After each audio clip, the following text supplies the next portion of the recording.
Hype Network presents. Hi everyone, I'm Jimpy and you are listening to Rewind, a throwback podcast. Hello everyone! Welcome dito sa Rewind, a throwback podcast, Season 3. Oh my gosh, would you believe? Naka-Season 3 na tayo.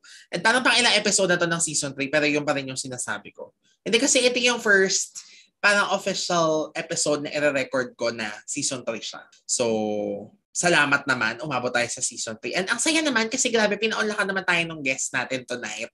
Medyo kinilig naman ako kasi parang sobrang grabe, di ba? Ang laking figure niya. Tapos umuha siya. Nakakaasar. Diba? At bagay na bagay din naman yung topic today. Kasi pag narinig nyo naman yung name niya, tapos narinig nyo yung topic, parang ang hirap namang hindi i-associate. So feeling ko fit na fit naman, no? So i-welcome natin sa ating show. Walang iba kundi si Mr. Miguel Dumawal. O di ba ang ganda-ganda ng intro sa'yo? Ang ganda na yun. What's up, madlang people? Madlang people, showtime pala. O di ba? Thank you for having me. Ang saya-saya naman. Thank you for being with me ngayon sa chikahan natin. Kasi, ewan ko, nung naisip ko tong topic na to, dapat parang naisip ko na, ito yung pwedeng maging topic namin ni Miguel. Kasi di ba pinag-uusapan natin to before. Tapos, bongga, perfect. At ito, kasi ito, magsa-start tayo mag-reminisce, mag-rewind sa mga shows na kinalakihan natin. Wow, kinalakihan, ang bagets-bagets, di ba? Wait, ilan taon ka na ba, Jinky? Magsasabihan tayo ng age. Okay lang, di naman ako nahiya. 26 ako habang naririnig nyo tong age na to. Itong episode na to. Ako naman ay 31. So, I'm 5 years older than you, Jimpy. Hindi pa na naman malayo. Carry na yan. At saka hindi naman halata sa'yo. So, carry naman. O, hindi bola yun. Wow. Hindi ko nga alam na, hindi ko alam. Okay, so magre-reminisce tayo ng 90s dahil lumaki tayo pareha sa 90s. Oo. So, yun na yun. Yun na ang common era. Common period, 90s. So ito, ang i-reminisce natin.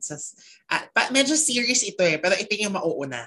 About the 90s shows of ABS-CBN. Kasi for sure, ang daming lumaki sa atin na kapamilya noong 90s. Aminin na natin yan. Kasi di ba laging may notion dati na parang ang ganda-ganda ng mga shows ng ABS-CBN in the 90s. I mean, ngayon din naman. Pero kasi parang ang GMA kasi noon, di ba parang mas block timer sila. Unlike ABS na talagang sila na yung nagpa-produce. So talagang ma-attribute mo na ang ganda ng mga shows nila. So, yun. 90s kapamilya shows ang ating topic. So I'm sure kayong lahat ay makaka-relate. Kaya makinig na and ilista nyo na din ang inyong mga shows. Sana mabanggit natin, no? Feeling ko naman. Pero ikaw ba, Miguel? Ikaw na unahin kung tanong. Ikaw ba ay kapamilya na talaga noong 90s pa lang? I mean, I gets. Kapamilya ka ngayon legit. As in, for real na kapamilya. I mean, literal kasi sa work and everything. Pero as a viewer dati, ikaw ba ay masasabi mo ikaw ay kapamilya noong 90s? Actually, wala akong memory na hindi ABS-CBN na pinapanood namin kasi ever since talaga, dahil si Airpods ay nagtatrabaho sa ABS-CBN, baby pa lang ako, ang ginagawa namin palagi sa bahay, nag-aabang kami ng TV Patrol kasi parang big deal pagka report na ng tatay ko yung umi-ere. So, ever since talaga, James, parang wala akong memory na hindi ABS na pinapanood namin. Tapos, forgive me mga kapuso, alam mo yung network wars nung 90s, parang sobrang big deal niya na parang feeling ko pag GMA, parang, alam mo, ganun. Grabe! No, seriously, kasi I didn't know anything else. Kasi nung bagets ako, parang kalaban ng ABS ng GMA, tapos yung tatay ko sa ABS nagtatrabaho. So correct. Parang, yung napaka-immature na pag-iisip na pagkakalaban nung kabilang network, ayoko dyan. So yeah, ever since, bata pa lang ako, ABS-CBN na pinapanood namin. Mm-hmm. So, ikaw, loyal ka pamilya ka. Ako, my gosh, ibabash na naman ako ng mga friends ko na laging sinasabing as a kapamilya. Kasi yes, noong 90s talaga, most of my viewing times, hindi all, so most lang naman, ABS-CBN talaga, like sa gabi, nagsuschool, so gabi lang talaga. Hindi pala ako wala pa ako masyadong isip nun, so yung mga naaalala ko most of the time talaga. ABS yung mga pinapanood namin, even yung mga Station IB, yung mga tunog, yung mga palabas, syempre yung mga teleserye noon sa gabi, yung mga weekly show. Pero, meron namang very few na GMA. Pag-uusapan yan sa ibang episode, sa susunod dito. Pero ABS muna tayo ngayon. Meron naman ako may aambag dyan. Pero yun nga, bulk talaga nung memory. ABS-CBN talaga. Kasi, Saring Manok pa lang eh. As in, ayan na, mag-start na tayo ng parang mga fond memories. Yung Saring Manok pa lang, dati, nung bata ako, inaabangan ko yan sa TV, yung tatawagin pa ako ng parents ko, sabihin niya, "Uy, Saring Manok na, di ba gusto mo yan?" Tapos ako naman tuwan-tuwa. Parang looking back, dun, sa Saring Manok yata nagsimula ang pagka-favorite ko sa TV. Ang fascination mo. Alam mo, naalala ko, parang, alam mo yung sabi mo yung mga sounds na naririnig mo pag bata ka, tapos parang tumatatak sa'yo hanggang pagtanda mo. Ang memory ko pagka yung 3 o'clock talaga, yung sobrang lalim na boses na, "You die, Jesus." So, alam mo yung 3 o'clock prayer na, di ba 90s yun? Yes. Yung 3 o'clock prayer na in-update naman nila eventually. Oo. At salamat in-update nila. Alam mo kung bakit? Super afraid ako dyan ng bata. Uy, religyosa naman po ako, pero hindi ko alam, for some reason, meron siya talagang goosebumps. Alam mo, hindi ito like, isolated case na memory or something. May nabasa din naman ako sa Twitter na parang kapag ka naaalala nila yung 3 o'clock prayer na yon, merong kilabot factor talaga na parang kasi yung boses pa lang, parang nananakot, parang hindi naman tayo magdadasal dito. Parang, ba't pa horror na yata yung nito? So, at least naman. So, ikaw, yun ang talagang isa sa mga tumatak sa'yo. 3 o'clock prayer. 3 o'clock prayer. Kasi parang ABS lang yung meron nun, James eh. Parang I don't recall other channels having a 3 o'clock prayer. Yes. Yun. Oo. Actually, ABS nga lang yun. Kasi sa 5 noon, ang naalala ko, Rosary. Yung may Mama Mary na. Pero ad lang yun. Yun naman, sa 5 lang yun. Tapos itong 3 o'clock prayer, dati hinahanap ko din yan, tinatry ko na parang kung meron pa sa GMA, ganyan. Parang wala naman. So, I think ABS lang talaga yung meron. So, distinct talaga. Wait, James, yung Saring Manok ba? Tama ba yung memory ko? It's the parang equivalent ng logo animation ng ABS-CBN dati. Yun yung station, hindi naman station ID, pero yun yung lumalabas na logo ng ABS dati. Parang ganun. Pero station ID siya talaga, oo. Pero parang ganun, like ABS-CBN, di ba? Tapos may Saring Manok sa iba. Oo, yun nga. Lumilipad-lipad siya. Basta gandang-ganda ako doon. O di ba, alam nyo na. Siyempre, pag mahilig sa Saring Manok, tapos makulay. Girl na talaga. Charing! Yung bata, palang naparinig ko sa kulay pala. Oo, hindi ko na maikakaila. Ay, ganda-ganda ako sa kanya eh. Bakit ba? O, di ba? So, syempre, kung may mga station ID na tumatak sa atin, for sure, meron din. At mas marami pa yung mga palabas, di ba? So, well, sinabi mo naman na kanina, you are 5 years older than me. Yes, so, feeling ko naman, yung mga naabutan ko, at least ikaw, mas may vivid memories ka na siguro noon. Kasi, for sure. Siguro ako earliest memory ko, Mara Clara. May mag-o-object nito kasi ilang taon lang ako nung nagsimula yung Mara Clara. Pero, syempre wala na akong matatanda ang eksena. Sinabi ko na to nung unang episode na about teleserye na wala akong maaalalang eksena ng Mara Clara, pero yung logo na, yung title card nila na yung picture. May picture nilang dalawa sa gilid. Oo, yan. Tumatak sa akin yan kasi I remember, merong ganyan, hindi naman ganyan na ganyan, pero maliit din na picture frame kasi, as in mini picture frame din. Yung dalawa kong tita, tas nilalaro ko siya. Yung isa si Mara, yung isa si Clara. So, malamang naman doon ko nakuha yun, di ba? Kasi nga, Mara Clara na yung laro eh. So, yun yung naalala ko. Yung pagkapanaying mo talagang natatranslate mo into laro. Oo. Yung title card ng Mara Clara. Sabi ko sa'yo, alam mo, boring ang childhood ko. Wala akong kalaro sa labas. Pero, iharap mo na ako sa TV. Tapos okay na ako.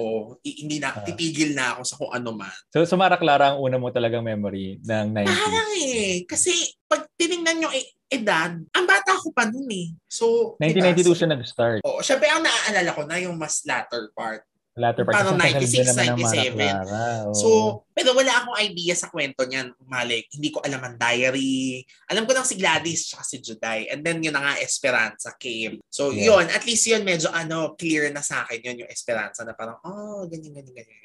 Although, nung patapos na siya, tsaka lang siya naging malinaw sa akin. Kaya di ba ini-air yan ulit sa Jigny TV ngayon? Doon ko na siya naiintindihan na walang ganito pala to. Talaga ang buhay nila, mapait at pinagsakluman ng langit. Ganyan. Ikaw, Miguel, your earliest? Ako yung childhood talaga, James. Yung Julio at Julia. Kambal ng Tadhana. I don't know if you're aware of this anime. Yes! Okay naman. Basta what I remember is na ang opening ng anime na yun is nasa barko sila, si Hulu at si Huya, nakambal ng Tadhana. Na weird kasi yung isa Caucasian yung babae, tapos yung lalaki, Asian. Hindi ko paano sila naging kambal. Pero yun, kasama niya talaga yung Hiraya Manawari, Sineskwela. Ayan ako, laking eduk show ako ng ABS-CBN. Apple, lahat yan. Parang na-enjoy ko talaga siya. Tapos eventually, nung kinalakayan ko na, nung medyo, yung nag-aaral talaga ako sa school, parang na-bore na ako dun sa may mga eduk shows ng ABS. Kasi parang, bakit ako mag-aaral sa bahay kung nag-aaral naman ako sa school? Correct. Yun yung reason ko sa nanay ko. Yun yung, kasi ABS nga, ABS-CBN household. So, magdamag, James. Ang TV namin nasa ABS-CBN lang, regardless kung may nanonood o wala. So, kung umaga, ayun, yung mga bayani, ganyan. Iniiwan niya bukas. Sabi ko, ayoko na panoorin yan kasi nag-aaral naman ako ng history sa school. So, yun yung naalala ko. Yung Julio at Julia at saka yung mga eduk shows. Nung bata pa talaga ako. Eventually, yung Mara Clara din. Mara Clara. Diba? Kasi na-shook ako. Naalala ko talaga, na-shook ako kasi ang lakas ng sampalan nila dati. Parang hindi ko maintindihan kung bakit may nag-aaway sa TV. Nasistress ako bilang bata. Kasi alam mo yung mga bata na parang nasa environment ka ng, hindi naman violence, parang OA naman na violence. Pero pag nakita mo yung stress na yung character sa TV, parang nasa stress agad yung mga bata. Alam ko, parang ayoko siyang panuurin, naalala ko. Correct. Kasi nag-aaway si Gladys at saka si Juday. Tapos naiiyak pa ako kasi parang nilulublog nila sa, parang Clara ba yun? Basta may nilulublob sa balde na mukha. Tapos yun yung feeling ko, parang awang-awa ako na ayaw ko na siyang panoorin. Grabe. So may trauma din sa'yo. May trauma. Oh my God. Ang marakla. Pero wag ka mag-alala, hindi ka nag-iisa dyan. Susundutan ko na yan. Bakit? Kasi ito, sa mga nagpo-follow sa akin sa Instagram, ikaw, alam mo to, makikita mo to. Tuwing gabi, ang pinanonood ko ay replay ng Marinela ni Shaina, Camille, and Serena. Pasok pa to sa 90s kasi 99 to nag-air. My God. Super afraid ako. And hanggang ngayon, pag nanonood ako, same feeling. Although, syempre ngayon, mas may understanding na ako kasi tanda ko naman na kung ganun pa rin naman yung nararamdaman ko, di ba? Pero I remember na takot ako kay Rio Locsin. Well, actually, yung mga kontrabida naman na yan ay kinatatakutan ko. Sa Marinela, si Rio Locsin. Si Esperanza, si Tita Silvia Sanchez. Mula sa puso. Although for some reason, hindi ako sobrang takot kay Princess Ponzalan. Mas namamangha pa nga ako sa kanya. Kasi nga yung mga sumasabog, ganyan, na parang, uy, buhay siya, ganyan. Parang hindi ako masyadong afraid. Pero yung kay Tita Silvia talaga, tsaka kay Rio Locsin, my God, binubugbog niya, tas kinukulong si Shaina. So, nung parang pinanonood ko ngayon, naiintindihan ko na kung bakit parang pag makikita ko pa lang to sa TV at makikita ko si Shaina, parang alam mo yung ako rin, kinakabahan na yung hindi ako makahinga na bakit ganun? So, ganun pala kasi talaga yung na-experience sila dun sa TV show. So, Miss Rio Locsin, napakabait yung in person. Na-meet ko na siya, in fairness, sa interview ko na siya. Pero, pag naaalala ko nga ngayon yung Marinela, my God, Terminator ang peg, bata ang inaapi. So parang, my God, walang mercy naman ito. Ginojombag yung mga bata? Oo. Kahapon, yung eksena na pinanood ko, parang, alam mo yung yung inipit yung mukha, yung pinanggigilang ganon. Si Shaina. Sabi ko, my God, kaya naman pala. Sabi, kasi pa naman siya ng baby siya. Correct. Actually, ang cute nga ni Shaina. Pero kaya pala gano'n na gano'n yung tandang-tanda ko na parang tinakot ako nito nung bata ako. Grabe. Pero aside from that, ang kinatakutan ko din talaga, dalawa pang show. Yung isa, normal naman na yun na matakot ng konti. Pero pag pinanood ko nga ngayon, hindi naman pala siya nakakatakot. O Katoka. O Katoka. O Katoka. At parang Ricky Davao. Oo. Tapos OBB pa lang noon. Yes, Ricky Davao. OBB pa lang noon, takot na ako. Yung parang purple siya, tapos may mga lumalabas-labas sa background. Hindi mga multo-multo pero mga symbol siya, ganun. Tapos parang natatakot na ako na, ano ba yan? Patayin nyo na yung TV, horror, ganyan. Basta alam ko yun ang drama ko nung bata ko. Tapos, syempre yung Calvento Files, kasi although hindi ko siya naiintindihan, pero parang very violente yung Tapos makikita mo pa lang si Calvento, di ba? Parang, my God. Ito ba yung parang ipaglaban mo nung 90s, James? Yung parang dramatization ng mga crime, ganyan. Oo. May ipaglaban mo din nung 90s. Yan din, medyo naabutan ko yan. Pero, siya, yung Calvento Files kasi, sobrang real Like as in, siya, sensationalized cases, ganun. Siyempre ngayon ko na lang na-gets na yun yung mga feature nun, di ba? Pero para sa isang bata nagising ng 9 ng gabi every Friday night, parang hindi magandang panoorin. Parang hindi nakakatuwa. At saka alam mo, James, parang nasabi mo ngayong time slot na 9 o'clock, no? Parang dati, sobrang late na yan. Tapos merong show, please refresh my memory, merong show si Papas Fernandez at saka si Marvin Agustin. Basta it was billed as a late night series kasi parang drama. Late night drama kasi at that time parang unheard of pa na magpa-e-air ka ng teleserye ng pasado 10 o'clock. So meron siyang unique billing na late night series siya, hindi siya prime time. Pero ngayon, 'di ba, James? Ang mga prime time natin umaabot na ng alas 10. Oo, alas 10, pasado alas 10 yung time slot ng Viral Scandal lumalagpas ng alas 10, 'di ba? Pero dati, I don't even know if this was the 90s, ha? 90s yan. Actually, correct ka. Uy, may memory din ako dyan. Well, the show of Pops, wala akong memory. Actually, magkaibang show yan. Yung kay Pops, based na lang ito sa research ko. Hindi kasi mahilig ako, even before this, mahilig ako talaga mag-research, magbasa-basa ng mga lumang shows thanks to Pinoy Exchange. Wow, ang tanda ng Pinoy Exchange, diba? Pero, ano yan, title? Nagmamahal pa rin sa'yo. Something like that yung kay Pops. Hindi ko siya alam. Ang alam ko yung kay Marvin, yan ang may memory ako sa Sandaling Kailangan Mo Ako. With Christine Hermosa, Munina Magatsing, Piolo Pascual, G. Tonji, Tessie Tomas, Hilda Coronel, ganun. Tapos ang vivid memory ko dyan, ito na-share ko rin to doon sa teleserye episode na merong eksena dyan na si Christine at si Marvin ay nagpapakasal sa simbahan tapos biglang sumabog ang simbahan. At si Tracy Verhel na madre ay nandun tapos madre siya pero kontrabida siya.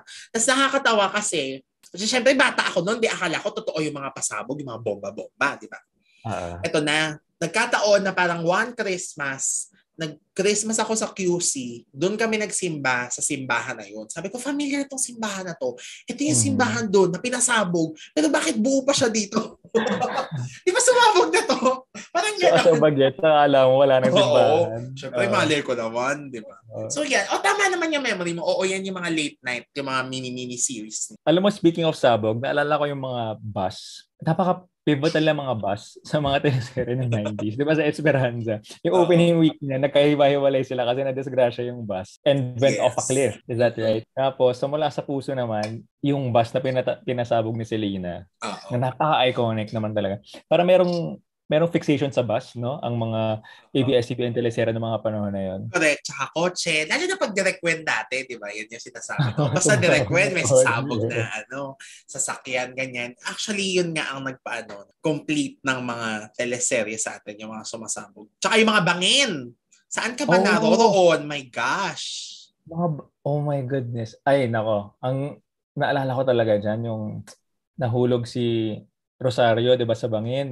'Di ba 'yun yung starting drama no na nahulog sa bangin, hindi siya na-rescue ng kanyang mga kapatid at si Cherry Pie Picache ang nanay nilang tatlo. Tama ba? Yes.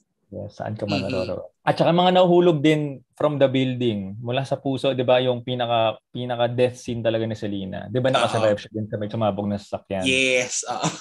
Tapos uy, pero na-survive niya pa yan. Yung nahulog siya. Buhay pa siya noon. Kinalagkat pa siya ng bus. Kinalagkat siya ng truck. Diba? Tapos kapag nakalagkat siya ng truck, ang nagpa-flashback lahat ng mga evil na ginawa niya sa buhay. Uy, ang ganda noon. Oo. At saka mga warehouse, James. Yung mga warehouse talaga at the end of a series or empty lots, empty buildings. Ayan, mula sa puso. Nung nag-extend sila. Feeling ko yan na nagpa-uso nun eh. Hindi, at saka sa Esperanza, may eksena din ako naalala na si Tommy Abuel, hinahabol din siya sa parang warehouse. Tapos dun siya nabaril parang ganun. Very na lang. Kaya ang saya-saya actually nung ina-upload nung Jeepney TV ulit. Kasi parang, oh my God, I remember this. Although ngayon, yung episode ngayon ng Esperanza na si Beth Tamayo ay nabaril tapos mamamatay na siya. Hindi ganun yung naaalala ko. Kasi minaalala ko talaga dyan na sinugod siya sa ospital tapos sini-CPR siya. So hindi ko alam kung kinat na lang ba yun or nag-iimbento na lang ako. Or ibang teleserye pala yun.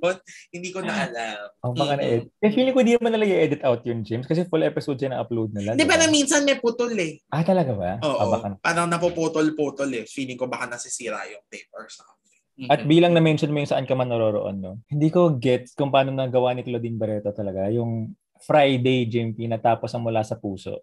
Monday, yung papalit sa time slot niya, siya rin ang bida. Oo. Paano mo nagagawa yun? Tapos, triple characters pa siya dun sa Saan Ka Man Naroroon. So, hindi ko gets kung paano nila na-survive yun dati, no? Correct. Siya at si Juday, actually. Pero si Claudine yan, yung talagang natapos ang show niya, siya din ang papalit. Parang sunod-sunod yan na ganun siya. Tapos yun nga, yung triplets pa siya. Tapos yun, pumalit din dyan, di ba? Although ito 2000s na to. Yung sa dulo ng Walang Hanggan, yung dalawa rin yung characters niya, yung isang taga 1950s, tapos yung isang modern world. Fairness naman kay Clau. In fact, nakaklaw kami dati nung bata, nung younger years. Ako man. Sobrang, Claudine Barreto. Parang, sobrang, lahat ng teleserye niya, sobrang drama. Kasi alam mo, Wenderamas nga pala. No? Yeah. Come to think of it, James, maybe I was a Wenderamas fan, not necessarily a Claudine Barreto fan. Kasi feeling ko ako din. Mga twists ng mga serye niya, parang fast-paced, tapos ang daming ganap. Marina, di ba? Wenderamas din yan, pero hindi na siya 90s. Ang bilis kasi ng mga pangyayari. So baka correct. Nagkataon siguro na si Clau ang kanyang muse. Alam mo yung Saan Ka Man Naroroon.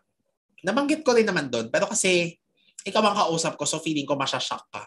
Hindi naman masyashock, pero baka maloka ka. Nilalaro ko yun sa Barbie.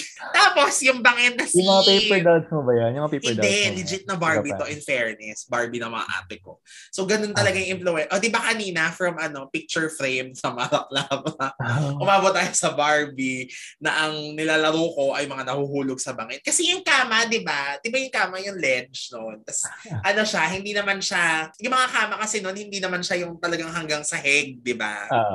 Meron siyang parang awang sa ilalim na pwede ka maglagay sa ilalim. So, feeling ko ang perfect nun na bangin. Kasi like, syempre hindi ka pwedeng gumapang-gapang pa ilalim, di ba? Parang mahuhulog. Na-imagine ko talaga yun nung time na yun. My God. So, yung Barbie nakakapit dun sa may edge ng bed? Hindi siya di siya mahuhulog. Tapos ginanon siya ng isang Barbie. Tinanggal yung ba yung mga Barbies na to? Iisip ko nga alam ko parang Tsaka meron akong isang memory dyan na si Charmaine Arnaiz ba ang gumanap nun. Tapos mamamatay ang character niya na may cancer. Tapos, nandun kami sa bahay ng tita ko ba or someone. Meron dong Barbie na kalbo-kalbo. So, ginaya namin yung eksena na parang mamamatay na siya. Tapos, makakalbo na. Ito may cancer. Siya yung may cancer. Siya yung character ni Charmaine. Hindi ko naman alala. Tapos naalala ko, nilagay pa namin yun sa poon. Kasi nga parang, namatay na siya. Lagay natin siya dito. Pag-pray natin siya. Nakakaloka.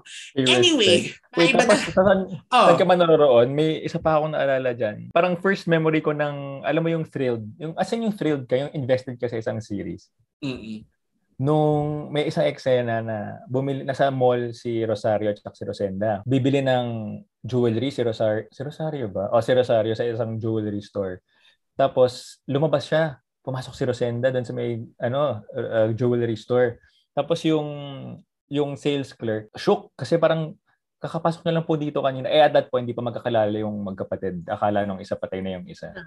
So, yun yung, alam mo yung parang, yung tibok ng puso ko ng bata ako, parang, grabe ang intense na mga nangyayari dito kasi pwede na makita yung kambal, yung mga ganong levels. Yun yung drama talaga na parang pumukaw talaga sa akin na, shit, I have to watch this the next day. In fairness, same naman. Ako parang mako-consider ko na Saan Ka Man Naroroon ang unang-unang teleserye na sinubaybayan ko na naaalala ko siya at naiintindihan ko siya. Siyempre yung Mula sa Puso, yung Esperanza naman, ilang taon lang naman ako noon, di ba? Pero yung Saan Ka Man Naroroon, parang mas gets ko siya. Tapos may nag-upload ng episodes yun sa YouTube na illegal Illegal talaga no? Tapos pag nakikita ko siya, naaalala ko yung mga eksena na, ganito yung nangyari dyan. Tapos pati yung scoring, naaalala ko siya. So parang, oo nga, yun, I guess yun yung unang soap talaga na subaybayan. Sorry, speaking of scoring, Jim, quick segue lang. Di ba nung 90s, parang yung mga scoring ng mga teleserye, yung iisa. Yung drama ng may dramatic scene.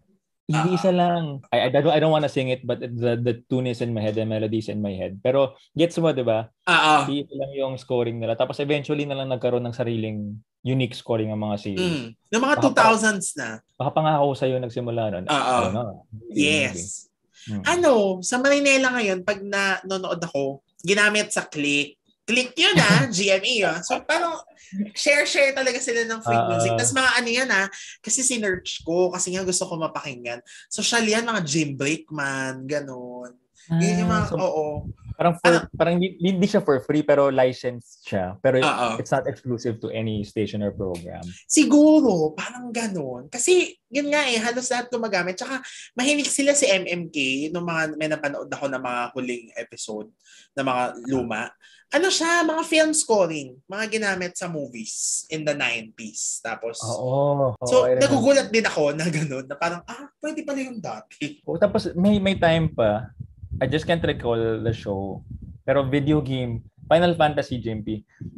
Do you know what Final Fantasy is? Yes, Video game siya. Pero meron siyang specific song na ginamit sa isang teleserye. I can't remember which one. Alam ko yan. Alam mo kung saan yan. 2010 SCE Reload. Nila Sandara, nila Roxanne. Alam ko. Kasi, narinig ko rin, yung parang may isang eksena na gano'n. Tapos, bakit parang Final Fantasy yun?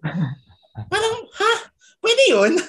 Hindi yung Eyes on Me na theme song as in yung scoring talaga ng Final Fantasy. Diba? Yeah.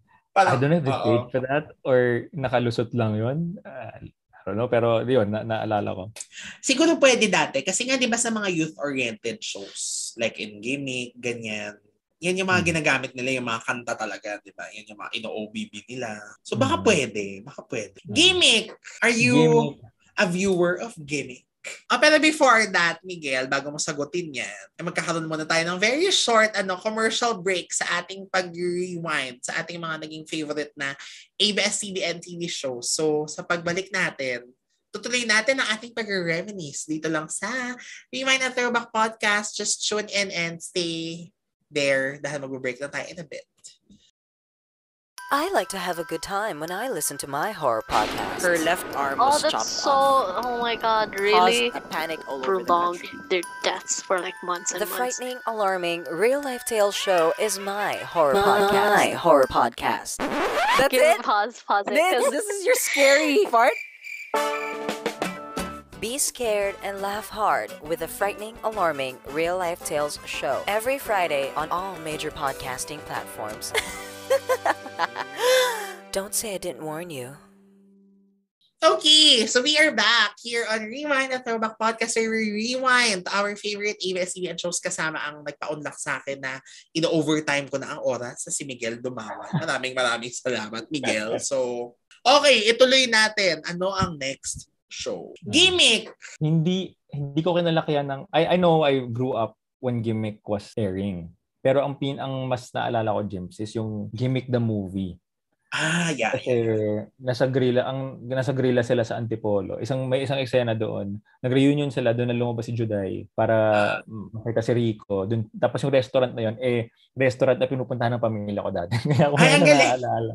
Mm-hmm. Kasi yung shooting location nila, favorite restaurant namin nung bata ako. So, that's the extent of my memory of Gimmick. For some reason, hindi ko siya nasubaybayan, Jim. Ako din naman. Hindi rin. Mas ito na, yung mga pumapasok na ang pagiging kapuso ko, TGIS, Ana Karenina. Even Tabing Ilog, very, hindi ako super hooked sa kanya kasi may Ana Karenina pa during that time So, syempre, hindi mo alam bilang ikaw ay, solid ka, pamilya ka. Pero Ana Karenina was so hot during that time. Antoinette, Sunshine, Kim. So parang kami, dahil yun na yung sinusubaybayan namin, yung mga ate ko, yun na yung sinusubaybayan nila. So yun na rin yung pinanonood ko. Pero merong times na lilipat sa Tabing Ilog, ganyan. So kaya nung ini-era siya ulit sa I-Want, parang yun yung chance na, okay, maintindihan ko na siya ngayon. Carry na. Technically, yung Tabing Ilog, it's 2000s, no? Pero since kabataan natin umere Jim, pag naririnig ko yung Tabing Ilog or pag umiere siya sa TV, bad vibes ako kasi Sunday after ASAP siya pinapalabas di ba? Tapos pagkatapos na yung ASAP, tapos Tabing Ilog na. Pag kinabukasan may pasok na naman, hate na hate yung gumigising ng umaga. Tapos pag Tabing Ilog, yung vibe na okay, tapos na weekend, mamaya maaga na naman matutulog. Gets ko yung feeling na yan. Ako naman, kasi pasimba kami yan. So, syempre, parang ang bilis na ng oras kasi hindi mo siya mabubuong panoorin dahil parang sa last 30 minutes or so, syempre magpe-prepare na para mag-church na ng 4, ganyan. Tapos pagbalik mo, gabi na, naka-dinner na. So, may pasok na nga kinabukasan. So gets ko yung nafe-feel mo. Yung parang, ano ba yan? Ubus na agad yung linggo. Pwede mga habaan muna natin. Alam mo, there was a time, Jimpy. Okay, sorry. Hindi siya ulit 90s, no? Pero ipa-plug ko na lang din. Kasi may time na may show yung tatay ko, SIM. It's a current affairs program. Scandals, Intrigues, and Mysteries yung tawag. Early 2000 siya umere. Tapos ko si Gigi Grande, one of the awarded journalists ng ABS. Tapos ang tema niya, James, is yung Scandals in Showbiz, Intrigues and Mysteries in Showbiz. Kung paano namatay si Julie Vega. Kaloka, okay, Diba, kung parang natipuan siya ng kapre. Yung mga ganong level ng oh my God, investigative, quote-unquote. So, nung mga panahon na yun, Saturday siya umiere, Saturday afternoon. So, hindi kami umalis ng bahay, Jimpy. There was a time na parang it ran for 1 or 2 seasons. So, every Saturday, hindi kami lumalabas kasi i-ere ng 5:30 ng hapon yung SIM sa ABS. So, instead of having dinner outside, manunood lang kami sa bahay. Tapos the next Sunday na lang kami lalabas. Yun naalala ko. Kasi event siya eh. Show siya na tatay ko. So we have to watch it sa TV ng buong episode. Diba? Wow. Wala. Hindi ko maalala yan. Sorry. Oo. Yeah. Parang 1 or 2 seasons lang siya eh. Well, kasi kung 5:30, after youth-oriented show yan eh. So, pag ganon, detach muna kami sa TV. Parang ready for dinner, ganyan. Yun yung naalala ko. Pero, yung Saturday block na yan, maalala ko na rin, nakanood ka ba ng Ang Munting Paraiso ni Connie Reyes, Ronaldo Valdez? Yung family sila, very kung ang Tabing Ilog ay Dawson's Creek, Ang Munting Paraiso ay Seventh Heaven. 99 din ito eh, so pasok siya ng 9. Hindi ko siya maalala gaano. ABS ba yan? Yeah, ABS yun. After MTV yan. Tapos, basta alam mo, kung ang Tabing Ilog, sila ang teenagers na lahat ng problema ay ibinigay sa kanila. Ito naman, ito ang pamilya na lahat din ng problema ay ibinigay din sa kanila. Noong una, light-lightan siya hanggang sa biglang may character doon, si Bea yung name. Sheila Marie Rodriguez ata yung gumanap. Yun yung na-traumatize din ako doon eh. Parang siya, na-rape, tapos namatay. Hindi ko na matandaan kung paano. Pero alam ko, tumalon siya sa para makatakas siya sa mga rapists siya. Parang tumalon siya from a window. Tapos basta namatay na siya, parang ganun. So parang, my God, napaka-morbid naman ito, napaka-dark. Oo. So, tapos bago pa matapos yun, si Sarah Christophers, naalala mo si Sarah Christophers? Meron naman siyang eksena na patapos na lang to nasagasaan pa siya, tapos magki-Christmas. Tapos, nakakaiyak nga yung scene na yun eh. I mean, syempre ng bata ako, hindi naman ako maiyak. Wala naman ako masyadong ganong emotional attachment. Pero, nabulag siya from the accident. Tapos, siya yung pinagkabit ng star sa taas ng tree. Parang tinulungan siya ng family members. Wala lang, kasi nga ganun kasad yung kwento ng Ang Munting Paraiso. Once Upon a Time, yan ang weekend habit ko talaga, Once Upon a Time. Sobra. At saka Once Upon a Time, the movie, siya Ina at saka Serena Dalrymple. Ang magical sa akin ng Once Upon a Time, yung, alam mo, recently lang, Jimpy, pinakinggan ko yung Once Upon a Time na theme song, yung instrumental sa simula. Yes. Alam mo yung melody yun? Nakaka-good vibes. Para sarap sa pakiramdam pag naririnig mo yung mga kantang kinalakihan mo talaga nung kabataan mo, naririnig mo with good memories. Correct. Hello kay Michelle Ayalde, di ba? Ang singer ng Once Upon a Time. Michelle Ayalde, right? Once Upon a Time. Di ba? May naalala ka na parang or episode of Once Upon a Time na parang tumatak siya sa'yo na pag naalala mo, this is Once Upon a Time. Ang una pumasok sa isip ko yung si Serena. Movie pa rin to, James. Yung anghel, nagkatawang anghel na talaga siya, may pakpak siya. Tapos yung pagkakahang sa kanya, hindi siya special effects eh. So, naka-levitate talaga siya. Pero yung damit niya, parang nakuha nung wire na nakasampay. So, on the big screen, kitang-kita mo na nakasampay talaga yung damit niya dun sa may Kasi nakaganon. Gets. Parang naalala ko yung figure na yan. Ikaw, anong favorite mo sa Once Upon a Time? In fairness sa Jeepney TV pag yung nakikita mo na, oh my God, napanood ko itong episode na to, ganyan. Ang favorite ko doon, ito na naman tayo from sa Sandaling Kailangan Mo Ako. Monina Bagatsing and Tracy Vergel. Di ba ang lulumang mga artista?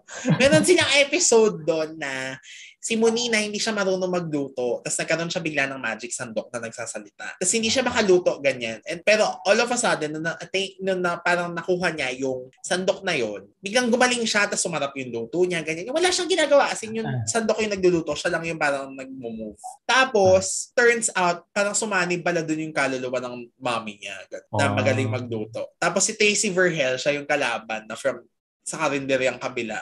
Tapos, grabe pa nga yun eh. Tanda ko yung eksena na yun na kasi nalaman na niya na doon ang gagaling yung powers ni Monina. So, tinali niya yung sandok. Tapos, grinil niya sa yung sa barbecuehan niya parang nasunog. Tapos nasunog yung kaldero tuloy. Yung sandok. So, parang syempre, tapos biglang doon na-reveal na, nanay ko yan. Ganyan. Wala lang, naiyak ako. Tapos, nung dulo, biglang, buhay yung mami niya. Pero, hindi na sa sandok, doon na siya sa kaldero sumanib. Parang gano'n. Bigla na lang may nagsasalitang kaldero sa likod. Wala lang, natouch ako. Available yan sa Jeepney TV YouTube. TV. Ano pangalan ng episode? Basta once upon a time, hanapin ko yung sandok. Oo, keyword search na lang. natin. Pero, akala ko nga, hindi na nila i-upload yun. Sabi ko, yung talagang hinahanap ko na episode. Sabi ko, ba't naman wala? In fairness naman, na-i-upload naman. Ano pa, ang iyong childhood, hindi naman childhood. Grabe naman, kasi medyo may naman na tayo. Parang, yan child to pre-teens, di ba? Yung mga actually. Ito, ang una kong namulat ako, James, sa production side ng mga teleserye. Again, sorry, ang pangako sa'yo is technically 2000. Tama ba? 2000 bang pangako? Yes, 2000. Sakto, 2000. Ayan. Ano siya? There was an episode na ang tagal, nag-commercial break sila, Jim. 30 minutes of plugs, of TV plugs lang. Tapos, nagtatanong ako sa tatay ko, kasi at that time, nakauwi na siya siguro from work. Bakit ang tagal-tagal? Bakit di pa umi-air yung pangako sa'yo? Something like that, I asked. And then, nag-resume na. Ang lumabas, Jimpy, na eksena, hindi siya pulido. Bumupo si Vanessa Del Bianco sa isang upuan. Tapos, dumating, may napaka-jarring na lumabas na mukha ni Christine Hermosa na hindi naman relevant dun sa may scene. Tapos, walang musical scoring. Tapos uneven yung audio. Doon ko talaga, doon na yung break yung illusion ng teleserye for me. Parang mukhang kinunan to ng camera. Mukhang hindi na ipasok yung audio dito. Mukhang hindi tapos yung scoring dito. Tapos sabi ng tatay ko, alam mo, ganyan minsan kasi hindi nila natatapos yung eksena for the day for airing ng gabi. So naghahabol sila. So, yun yung unang memory ko talaga, James, na ganito pala ang mga teleserye sa Pilipinas or ABS-CBN na parang minsan hindi sila umaabot sa ere and they can't afford to not air the scene kasi advertisers. Parang yung slot ng advertisers for that particular episode dapat doon. Correct. So, kailangan na lang i-stretch yung TV plug. Hindi naman nila pwedeng ulit-ulitin yung mga commercial ng mga brands, diba? Kasi commercial break. So yun, ang weird ng memory na yun kasi parang, okay, doon ako na naging interesado sa process of mga teleserye, how long they shoot, if they can afford talaga to shoot the day itself and then air that same night. Surprising siya sa akin kasi even ganun nakatagal, nangyayari pala yun. Kasi di ba ngayon parang normal na nga lang yan na okay, di umabot, sumabit, ganyan.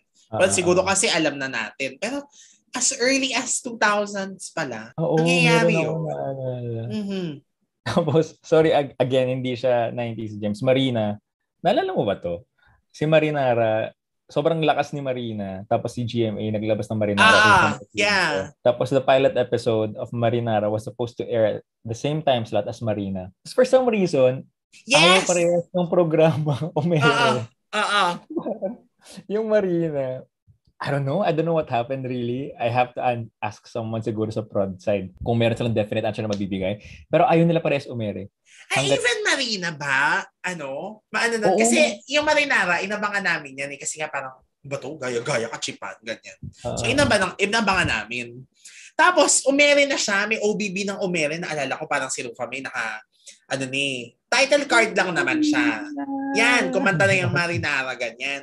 Tapos, bigla siyang naputol ng plug and then hindi nag-resume yung airing. Tapos, lumipat kami sa Marina. Yun na, I don't remember na kung nagtuloy pa si Marina. So, ganun pala ang nangyari dyan. Hindi rin siya umere. Oo, naalala ko talaga parang, bakit ayaw nyo parehas magsabay? Parang siguro, I don't know, this is a guess baka gusto i-preempt ng Marina yung episode na kung umere si Marinara, next slot namin ipapalabas yung Marina. Bahala kayo. Ayaw magtapat or something. Ganun. Para hindi makakuha ng audience, maybe. Nakakaloka. O diba, grabe ang kainitan ng network or actually nung 90s parang ang chill nila kasi hindi ganito yung programming, diba, na 4 na teleserye. Yung isa nga lang, 2 sapat na tapos tig 30 minutes. Ngayon parang 45 to 1 hour yung isang soap, diba? 45 minutes GMA, to 1 hour. Parang later on na lang siya nakaka-catch up, diba, James? Ang Titania Garcia at si Ding Dong Dantes yung naalala kong pinaka-pambato nila. Parang that was their shift to, you know what, we're gonna do it. Magpa-prime time na rin kami, teleserye, hindi na puro anime. Anong title nun? Sana ikaw na nga. Damn, I was so threatened as a kapamilya. Parang bata ako nun Parang meron na akong feeling na, ay, nako shit. Parang they're coming out with a big gun. Magpaproduce sila sa sariling teleserye. So para sa kapamilya, parang nako, hindi na kami number 1. Baka meron teleserye na New GMA. Ayan. Oh my God, ganon. Uy, alam mo parang hindi na 90s shows lang yung title natin. Kasi parang ang daming, mas maraming fun memories na nung after. Hindi kasi, aminin naman natin nung 90s. Although, syempre parang tayo medyo kakabuhay lang sa atin noon, diba? So, hindi pa ganun talaga, like, hindi pa siya complete experience sa atin. Pero parang, at saka nung nag-2000s din naman, syempre, doon na nag-improve yung TV. Actually, dyan sa si Tanya tsaka si Ding Dong, late na yan. Ang nauna talaga nilang pambato. Galing sa Esperanza, si Angelica de la Cruz. Tsaka si Sunshine Dizon. Yan ang first, teleserye, Ikaw Lang Ang Mamahal. Listen to, episode 2 of, season 1 ng Rewind. Nandiyan lahat. Charot. Talaga ba? Tapos ang next na nun, ang Twin Hearts ni Jeneline at saka ni Raisa ba? Sorry. Jeneline iba na yan. Ang Twin Hearts ay si Tanya pa rin. Tanya and Ding Dong pa rin yan. Oh, no. Ano yung superhero si Jeneline? Super Twins. Sorry. Twin Hearts at saka Super... Twins, di ba? At least may connect. Ayun. Super Twins. Jeneline na Nadine. Nadine Samonte. Yes. Grabe, no? That fascinates me also, James. Yung, I wonder kung ano yung nag-joke talaga sa GMA to produce their own teleserye. Kasi for the longest time, alam ko lang they're famous for Flame of Recca, Ghost Fighter. Yeah, in fairness naman kasi talaga. Diba, yung mga anime, tapos, diba, mga batang 90s, mga laking anime. So, wala ko rin ang audience nila. Diba? Gusto mong malaman ang kwento? Charing. Maghahanap tayo, gagawa tayo ng paraan. Pero, meron ng preview niyan sa episode before this. Siyempre, nire-record namin ito, pero na siya talaga. Kumbaga sa airing nyo, sa napakinggan nyo, meron ng sagot yan. Sa Encantadia episode. Actually, right before this. Okay. Yan. With creator, Miss Suzette Doctolero. So, in-explain niya doon kung, well, for Enka and for Mulawin, for Enka, meron dong explanation. Pero, with Sana Ikaw Lang Ang Mamahalin, aalamin natin yan. Kasi, alam mo ba, ngayon ko lang yung discover na ang writer ng Marinela at ang writer ng Ikaw Lang Ang Mamahalin ng GMA at nasa GMA pa rin siya ngayon ay isa. I mean, hindi lang siya. Richard Cruz, Dode Cruz. Okay. So, parang sabi ko, in fairness sa mga tropes, yung mga parang teleserye talaga. Grabe. Pero, beyond the genre, Miguel, what would you consider yung parang naaliw sa'yo? Like, nagsi-sitcom ka ba dati? And Home Alone lang talaga. Yun yung sitcom, that's the sitcom of our generation, I think, James. Home Alone the realest. Dolphy, King of Comedy. Parang wala nang ibang sitcom na feeling ko mas iconic sa Home Alone kung 90s na pag-uusapan. And apparently, nag-airy pa rin na anong tawag dito? On a weekday siya. Weekly, pero weekday yung time slot. I don't know kung ano. Pero kasi ang memory ko na dyan, Sundays after Once Upon a Time. That's so weird to me. Yung mga may once weekly na siya palabas, pero weekday. I wonder kung naabot tayo, kung gagawin natin eventually. May once a week serye, for example. Babalik tayo. Magti-360 ang TV. Pero kasi, yun naman ang original, di ba? Na, ang galingan nila kasi nasusustain nila yun, tas ang haba. Like, ang isa pang sitcom, yung Kaya ni Mister, Kaya ni Mrs. with Maricel. Cesar Soriano and Cesar Montano. Yeah, Cesar Montano. Yes. Isa rin yan. Yung pag narinig mo yan. Yung mga jingle talaga naalala ko eh. Correct. Same. Okidoki Dok, di ba? Yes, of course. Agot Isidro and Aga Mula. With Dayanara Torres din sila, di ba? Nag-guest si Dayanara. Sorry, baka fake news. I'll have to research that. Pero syempre, pero ako, Dayanara. don't know. Pero parang hindi naman malabo. Kasi nga naging love team at some point si di ba? Aga at Dayanara. Dayanara, correct. Hindi ko alam yan. Sorry. Still young. Bakit? I'm still young back then. I didn't even know that Dayanara Torres was an original cast member of ASAP. Hindi ko alam yun. Oo. Lately na lang nag-anniversary celebration. Yun na lang. Doon ko na lang. Diba? Palagi may patribute palagi sa original Queen of the Dance Floor, Dayanara Torres. Siya pala yun. Diba? Siya ang nagsimula, Queen of the Dance Floor, tapos naging sino ba? Sina Regine Tolentino at saka Yes, Angela Velez. Of course, the infamous Clash Dance. Yung sexy girl. Ano yung playing sexy girl? Naalala mo ba yun? Sa ASAP. Parang vaguely. Pero, yes. Tapos may controversy dati na nagsaboy ng oil supposedly si Angela Velez. Sorry. Random memory. Correct. Oo nga. May ganun na di ba? Na ang big deal pala. Nag-aaway pala sila. Parang ganun. Pero syempre naman, kung ASAP memory at memory na lang din naman talaga naman na ako mismo, hindi ko to sa YouTube napanood. Sa TV ko to napanood. Unang napanood. Ano to? Ang pagmumura ni Claudine Barreto. Ano yun? Magandang araw mga kapamilya. Tapos nahulog siya. Natapilok siya. Celebrations of Toot. My God, napanood ko yan miso sa TV. Tas sabi Talaga? Madadabas kaya ito mamaya. Ganyan. At nagdabat ba? Hindi. Inabangan ko Sabi ko, wala naman. Ba't hindi ni-report? Akala ko pa naman parang MPRCB siya or ganyan. Or hindi ko pa alam yung term na MPRCB nun. Pero syempre mababalita, di ba? Parang gano'n. So, okay. Napunta tayo sa ASAP. Baka may naaalala ka pa sa ASAP. Aside from Claudine Barreto. Oo. Classic talaga yun Yun yung pinakaalala ko sa ASAP.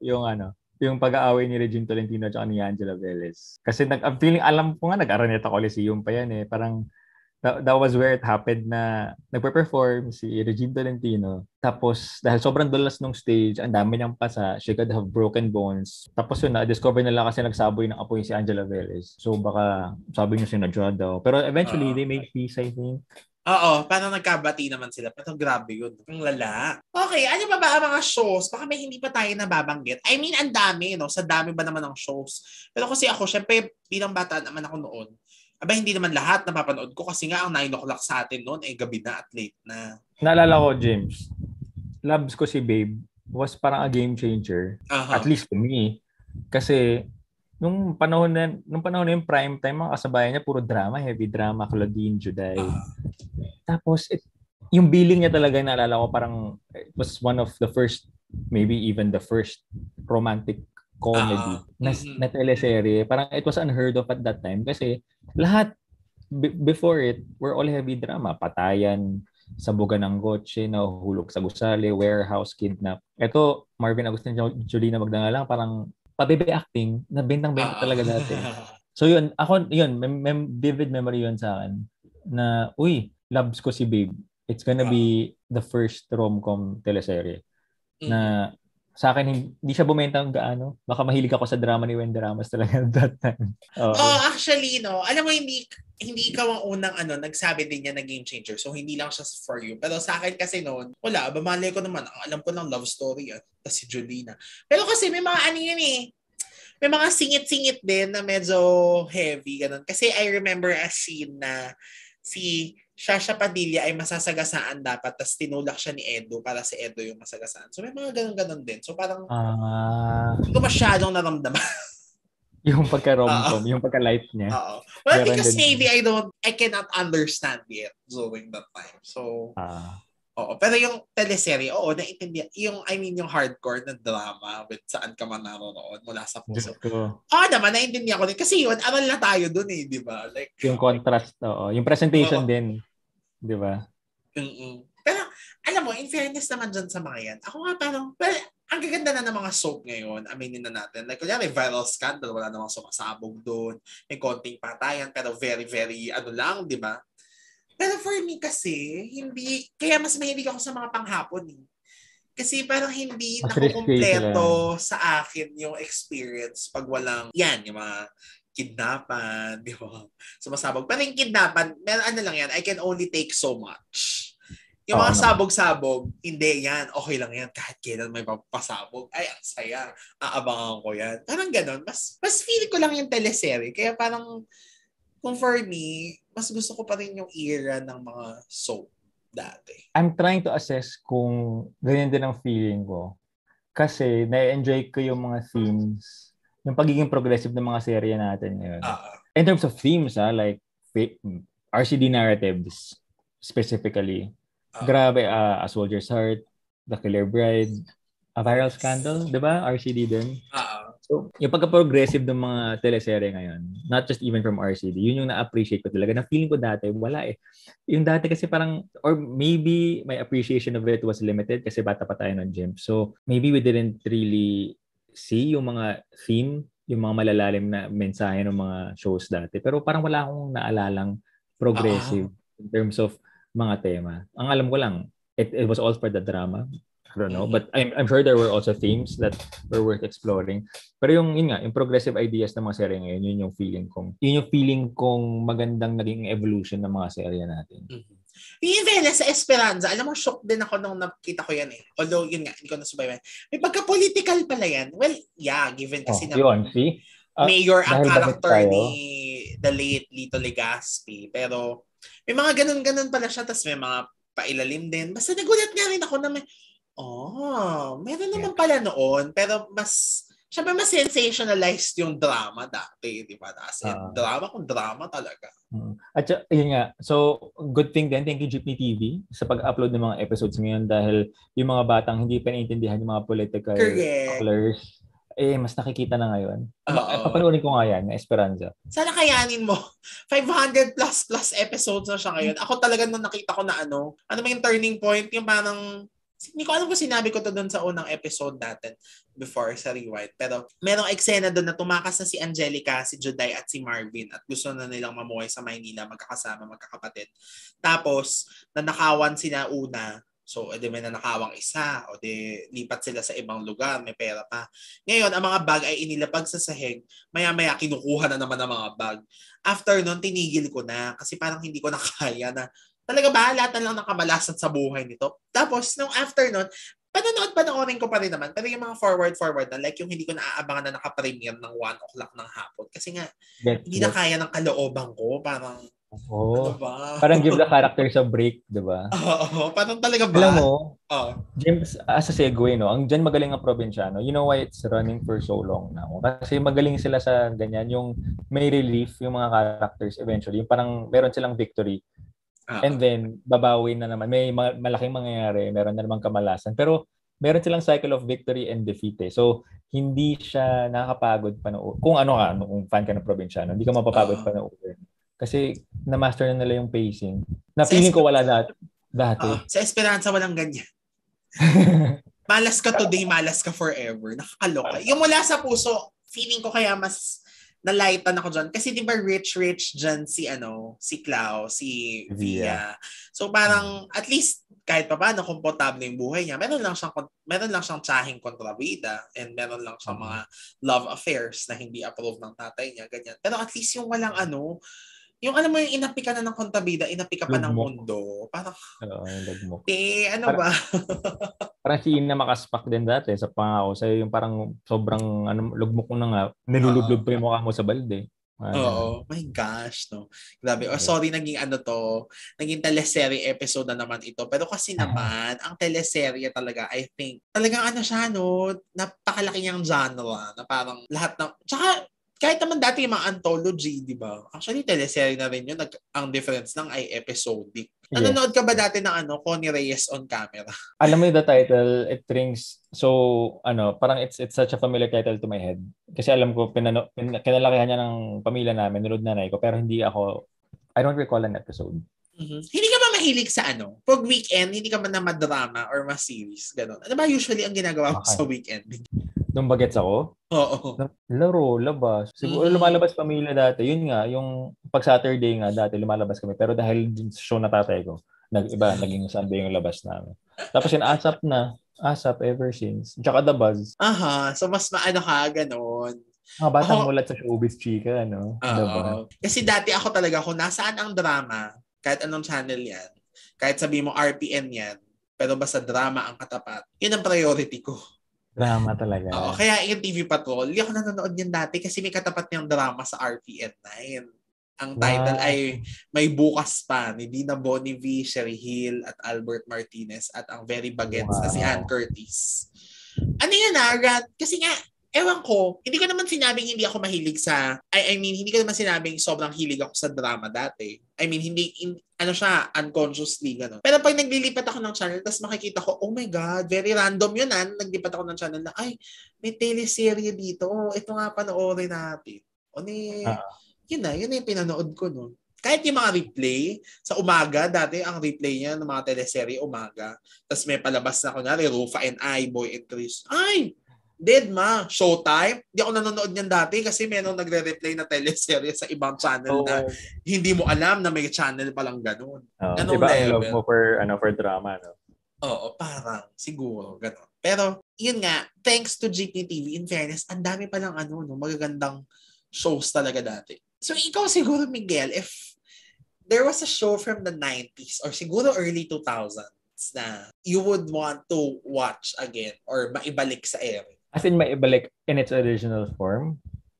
Feeling ko, may enjoy ng audience ngayon yung between Carol Banawa at saka Desiree Del Valle. I think it's early 2000s, James. Maybe yes! Kapalit ng Pangako Sa'yo yan. Talaga ba? Yun. Pangako si ran for 2-3 years. 2 years? 2 years. A year. Ayun, between ni Nora Honor, Sherry Hill. In its original form, I think maraming fans makaka-appreciate yan because of its format, yung musical. Napaka-fresh ng concept. Na feeling ko, sobrang konti lang yung mga music-themed series natin ngayon na talagang nag-hit. At saka, yung component niya na merong live show sa Dolphy Theater dati. Yun yung una nun Tapos ginawa ng Born for You ni Janelle at saka ni Elmo eventually, diba? Tsaka biting walang Nini, diba? Yes, ni na Mahasara and Rika. Tama ba? Yan. Angelica, yung pangalan na between yan. Tapos yung isa sorry. kay Sarah and Angelica de la Cruz. Ayun. Feeling ko it would also be a good remake. Ang feeling ko, ang dami nating stars na would be perfect for the role of si Melody at saka si Bernadette! My God!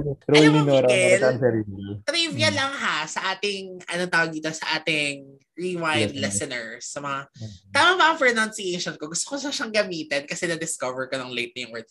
Retrophile. Tama ba? Yun ba ang pronounce nun? I think so. Phile. Mga retrophile. Wow! After 2 seasons, may mga tawag na sa ating. But anyway, yun, ang trivia dito, ngayon na kami talaga nagkatsikahan ng ganitong mahaba ni Miguel. Pero I must say, hindi kasi, syempre nagchismisa naman tayo sa Messenger and everything. Yes. Magkasundo tayo talaga, I guess. Kasi alam mo bang Between is talagang number 1 favorite ko yan dati. Talaga ba? Syempre nagkaroon na magkaribal, kaya wala na siya. Na-elbow na siya. Top tier ang magkaribal. Na-elbow na. G3. One of the best writers, feeling ko, of a teleserye. G3.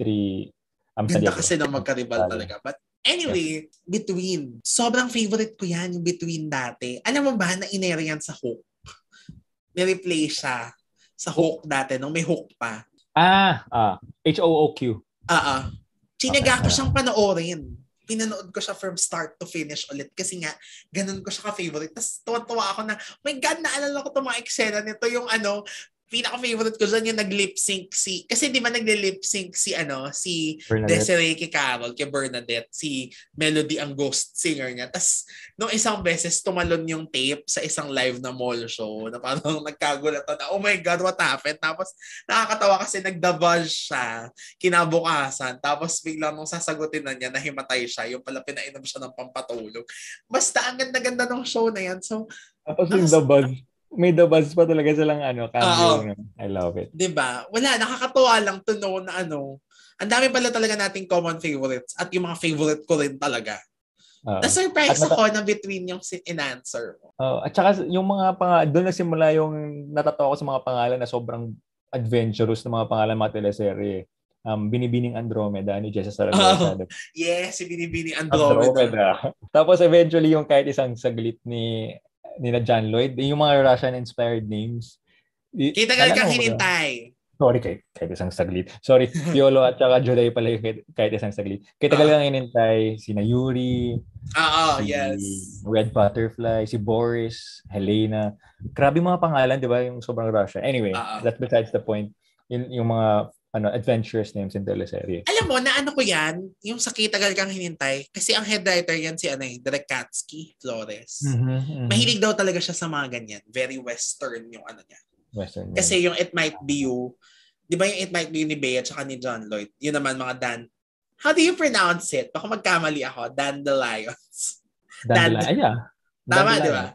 Yun, di ba may mga ganun-ganun doon na parang kasi yun nga, apparently Western concept pala yun. So parang mahilig siya sa mga ganun. Anyway, pero yung Between nga, at saka sinabi mo, maganda ding ma-remake. May casting na ako niyan. Sige, ako muna. Ikaw muna. May casting na ako niyan. Ikaw muna. Ako dream casting ko, Melody, Bel Mariano.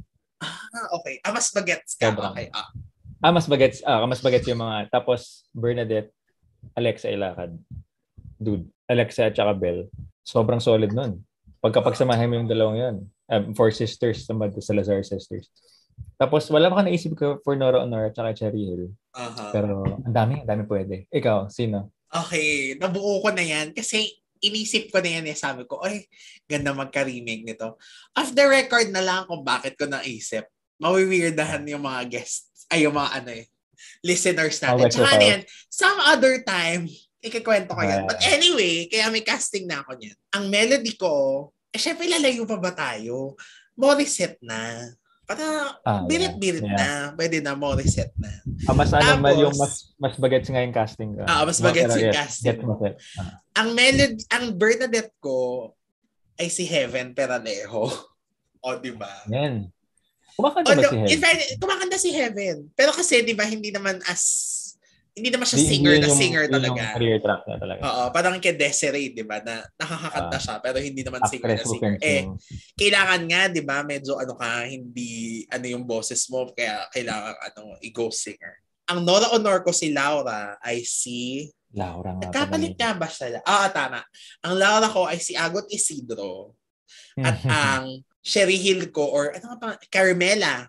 Carmela ko ay si Vina Morales. Strong. Tapos si Binibining Andromeda, lalakihan natin ang character.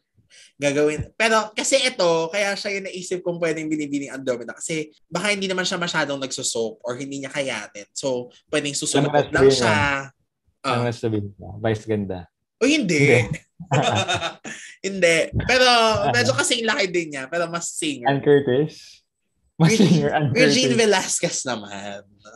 Oo nga. Oh my Tapos gagawin natin yung, kasi di ba manager si Binibining Andromeda. Dati siyang singer. Parang gano'n. Parang may background sa Bagay kay Ate di ba? Naisip ko na yan. Tapos sa mga leading men, si Joseph Marcos, si Macoy De Leon, yung mga ganyan. Kasi di ba si Heaven tsaka si Macoy naging partner, si Joseph tsaka si Morissette, parang may music video sila. Parang gano'n. Sino si Josh Santana? Si Joseph. Nakanta ba siya? Kumakanta si Joseph, di ba? Meron siyang song. Oo, kumakanta si Joseph. So, yun. Ang alam ko, ang pinaka-tatak sa akin kay Joseph Marco, ang kanyang Absalos Bastardos. At saka sa... Sunflower. Ang mga wala lang. Ayan po, kung nakikinig ang mga producers, gusto nyo i-remake ang Between. Pero, alam mo, I don't think they will. Kasi, yun nga, di ba, merong hindi magandang reputation ang mga musical sa teleserye. Hindi kasi sila bumibenta. Pero, to be fair sa Between, it wasn't a full-on musical. It was a series with lots of songs. Yeah, ganun nga siya. Diba? Hindi siya yung kumakanta yung character ng thoughts nila. Oo. Diba? Parang Idol. Idol was a full-on musical, yeah. Oo. Diba yung kinakanta nila yung thought process nila? Oo. Yung talaga musical. So, in fairness naman. Pero ewan ko ba, bakit for some reason, pag may music aspect, hindi ganun ka-fly? Pati yung Kampanirang Kuba. Ay, oo nga yan pa. I think musical yan. It went well. It went well. Pero production-wise, ang hirap. Kasi pantaserye na musical pa. Parang... At saka may kasi niyan, may Encantadia sa kabila. So, yung pagkasabayan ng Kampanirang Kuba. Sorry, doon tayo sa Enka. Alam niyo na, last 2 episodes before this, Enka topic. So, alam mo, you know na. Feeling ko kung hindi ako laking kapamilya, I would have been such a big fan of Encantate. Pero alam mo yung, hindi ko kasi nakasanayan talaga. Sorry, circling back to that, no, yung laking kapamilya. I feel like ang dami kong hindi napanood na GMA series na alam ko for a fact na magaganda just because of my upbringing, may bias in my upbringing, di ba? Pero feeling ko, may enjoy ka. Dude, Mulawin pa lang, Angel Locsin, Richard Gutierrez, yung original na Mulawin, that was, game changer talaga. To be fair naman, Marina started the Pandaserya trend, pero yung Mulawin, lahat ng classmates ko, Mulawin. Tapos ako, hindi ko alam. Alam mo, it's not yet too late. Mulawin and Cantadia. Parang available yan sa YouTube. So kung may time ka, yung OG. Yes, the original. And even yung bagong Encantadia, well, panoorin mo muna yung 2005 and then watch 2016. Yun yung lagi ko nire-recommend kapag gusto kong ibenta yung Enca na. Sige, watch mo yung 2005 then watch mo yung 2016.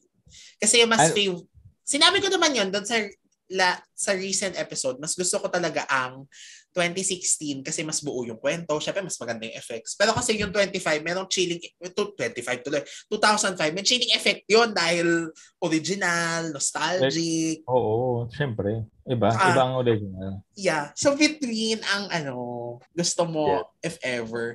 Kaya lang, ang problema nun kasi nung Hook, I think may mga kanta na hindi nila nabayaran na ulit. So, pinatungan. Ang pangit ng ganung experience sa'yo.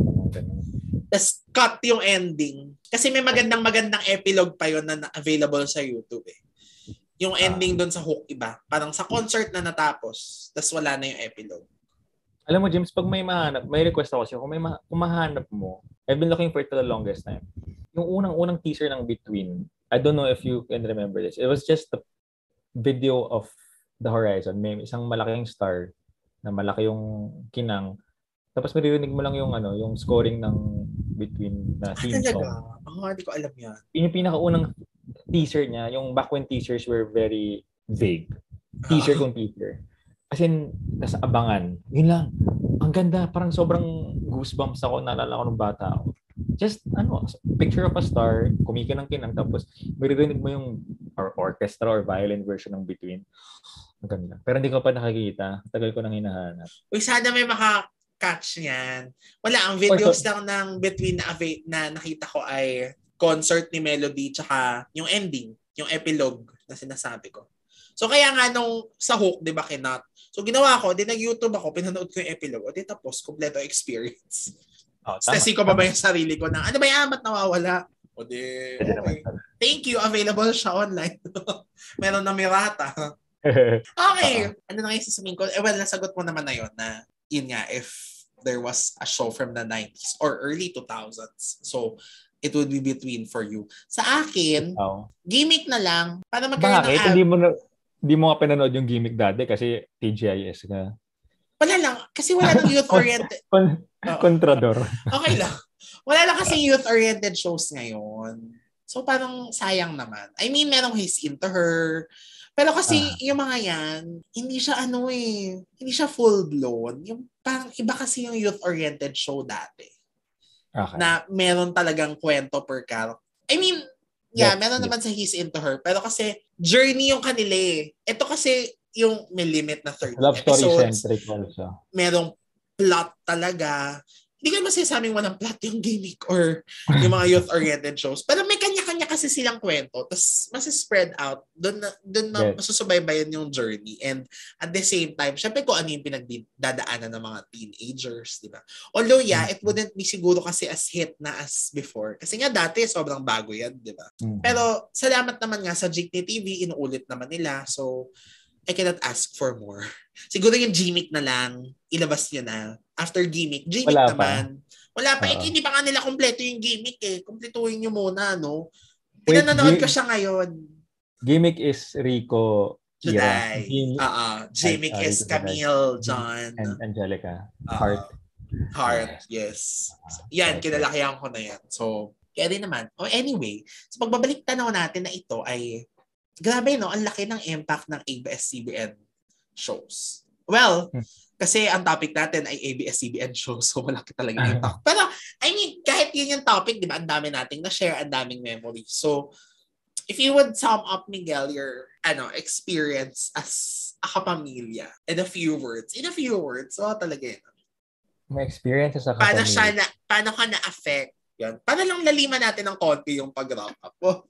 Ay, hindi. Alam mo, sa totoo lang, the reason why I enjoy what I do now, so brief background, originally I covered yung mga crime, politics, ganyan. And then, ngayon, what I write about, what I cover are showbiz related, pop culture related. And I enjoy it so much more than what I was previously assigned to do. Kasi, yung upbringing ko nga, mahal ko yung mga entertainment, mga shows, drama, variety shows, talk shows. Parang it's something that just gave me joy as a kid. Na feeling ko, nadala ko hanggang pagtanda ko na it feels natural to me to write about them. Na it doesn't feel like a chore to research kasi interesado ka dun. So, I can't sum it up in a few words, but I think that's how it's affected me as a professional. What I do now is something I enjoy, not necessarily something it's stressful sometimes, of course. Alam mo naman yan, James, pagka maraming ganap. Pero madali siyang i-enjoy kung gugustuhin mo. Ikaw ba? Copy-paste. Copy-paste. Well, we work in the same industry, so I guess that explains it. Pero, alam mo, true, totoo yun. Kasi, yun nga, parang talking about these things, parang nag-full circle yung feeling ko na dati pinanonood ko lang, yung dati interesado lang ako. Tapos yun, ginagawa natin siya. Di ba parang, tapos yun nga, dahil mahilig sa mga throwback ang mga tao, lahat tayo halos ay retrophiles talaga. So ginagawa ko siya for the podcast, ginagawa ko rin siya for articles. So parang I remember kasi, naging drama bigla eh. Sinabi dati, nanonood ako ng Maging Sino Ka Man sa YouTube. Tapos sinabihan ako yung nanay ko, nagpapatulong siya sa akin na ayusin ba yung mga plato or something like that, nagpapahain. Tapos sabi ko, sandali, may ginagawa ako, nanonood ako. Sabi niya sa akin, tanda ko yun, sana may mangyari sa'yo or sana mapakinabangan natin yung mga pinagagawa mo yan sa future. Ngayon ko lang siya naalala ulit And then, eto na. So, I guess, napatunayan ko naman, nanay ko, di ba? Parang, wala, bigla ko lang naalala. Ano ba yan? Na-emotional ako ng slide. Charot, nag-drama. Pero, yeah. So, parang, and ABS-CBN is a part of that. Kasi nga, lumaki akong kapamilya eh. I mean, yun nga, may pagkakapuso ako, pero mas kapamilya nung younger years. Well-rounded viewer ka, which kinaiinggitan ko actually. RPN 9. At napakinabangan mo nga, ika nga ng nanay mo. Diba? Napakinabangan mo ang pagiging well-rounded viewer. Oo. So parang, salamat naman at nagkaroon siya may napulot naman ako. Kung wala kasi, medyo parang nakakalungkot pero at least. So, yan. I guess yun na. Pwede na tayo mag-end. Perfect na yun. Anyway, Miguel, baka meron kang gustong i-promote, i-share before we formally end. Ayun, sa ating mga retro files, please visit news.abs-cbn.com ang aking mga storya tungkol sa entertainment, films, TV, mga pop culture, yung mga pinagkaka-interesan at saka pinag-usapan namin ni James doon lumalabas. So, ayun, and please stream legally ang ating mga shows, no? Kung meron naman sa I1TFC, kung meron naman sa View, 'di ba? Kapamilya Online Live. Guys, doon na lang, wag na sa TikTok, wag na, 'di ba? Wag na sa Oo, alam mo di ko rin magets ba't kailangan bang i-ano doon eh. Facebook illegal upload. Sa YouTube na nga eh. 'Di ba? Correct. Para naman, 'di ba, may pera pang produce palalo ng mga shows na minamahal natin. Correct. Naks, mahal ang kumpanya talaga. Maganda naman talaga dapat, di ba? Loyal. So, yun, Miguel, thank you so much and salamat kasi nga nagawa na natin to finally. And at the same time, sa'yo ko, kumbaga, kasi yun nga, ang ganda ng point of view mo dahil bata pa lang, kumbaga na semento na ang pagiging kapamilya mo dahil yung hindi mo na siya maikukubli at maitatanggi, di ba? So, ang ganda ng mga kwento. So, thank you so much and thank you for giving your time. Thank you for having me. Super enjoy mag-reminisce actually. Ang dami pala nating things in common. Correct, di ba? Malakihan. Lalo na in between, favorite ko yun. Yun ang favorite trivia of the night ko. And of course, sa lahat ng magkaribal. Yung magkaribal, iba pa yan. Ay, ba pa? Siguro ibang usapan pa natin yan. My gosh, kailangan ko mag-dedicate ng episode dyan dahil mahal na mahal natin yan. But before yon, so syempre sa lahat ng ating retro files, oh my God, pwede ko na siyang gamitin. Wala lang, ang cute lang. First time ko siyang gagamitin. So mga retro files, kung kayo ay may mga gustong i-reminisce or i-rewind na ABS-CBN shows nyo, huwag nyo kami kalimutan i-follow sa aming social media accounts at The Rewind Podcast on Instagram, at Rewind Podcast on Twitter, and Rewind a Throwback Podcast on Facebook. And of course, stream nyo lang dahil next week magbabalik na ulit tayo at mag-uungkat ng maraming memories with A Sip of Wine here on Rewind a Throwback Podcast by everyone. And have a great wine night sa inyong lahat.